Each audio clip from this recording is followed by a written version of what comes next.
Hello guys, তোমরা তো জানোই আমরা ঘুরতে এসেছি কলকাতাতে। তো চলো আমরা সব বন্ধুরা মিলে প্রথম দিন কোথায় যাচ্ছি ভিডিওতে দেখিয়ে দিই। প্রথম গাড়িতে আমরা বসেছিলাম 5 জন, আরেকটা গাড়িতে ওরা বসেছিল 5 জন। তো গাইজ আমরা এখন যাচ্ছি ওয়্যাক্স মিউজিয়াম।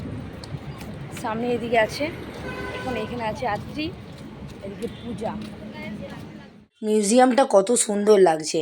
আমরা অনেক রিলসে ভিডিওতে দেখেছিলাম এই মিউজিয়ামের কথা, কিন্তু আজকে সামনাসামনি দেখে কত যে ভালো লাগছে সেটা বলার নেই। আমরা এখানে স্বামী বিবেকানন্দ, মহাত্মা গান্ধী, মাদার টেরেসা কত কিছুকে দেখলাম, নেতাজি। তারপরে আমরা অনেক সেলিব্রিটিকেও দেখেছি, আবার দেখেছি অনেক বিজ্ঞানীকেও, যেমন আচার্য জগদীশ চন্দ্র বসু। তারপরে চলে এসেছিলাম আমরা ক্রিকেটারদের দেখতে, সচিন তেন্ডুলকর, কপিল দেব, বিরাট কোহলি, আরও কত কী। মানে দেখে মনে হচ্ছিলো একদম সত্যিকারে দাঁড়িয়ে আছে। তাই আমরা অনেকগুলো ছবি তুলে নিলাম। তারপরে দেখেছি এদিকে মেসি। তারপরে চলে এলাম আমরা এদিকে মান্না দে, লতা মঙ্গেশকরকে দেখতে। এদিকে দেখো ম্যামরা ছবি তুলছে, আমরাও অনেক ছবি তুলেছি। ম্যামকে শাহরুখ খানের সাথে ছবি তুলতে দেখে আমিও একটা ভিডিও করে নিলাম এদিকে।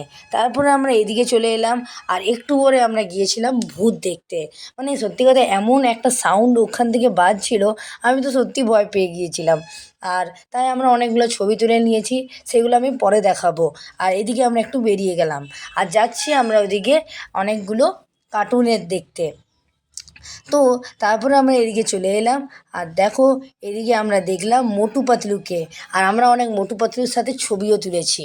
আর তারপরে ছোটা ভীম আছে, আবার অনেক কার্টুন আছে, যেগুলো কয়েকটা মনে হয় আমরা দেখিও নি আগে। তো তারপরে এদিকে আমরা অনেকক্ষণ থাকার পরে, অনেকক্ষণ ছিলাম আমরা, তারপরে আমরা বেরিয়ে পড়লাম অন্য একটা জায়গায় যাওয়ার জন্য। তারপরে আমরা কোথায় যাচ্ছি সেটা দেখতে হলে আমার পরের ব্লগটা কিন্তু তোমাকে অবশ্যই দেখতে হবে। আর কেমন লাগলো ভিডিওটা অবশ্যই জানা।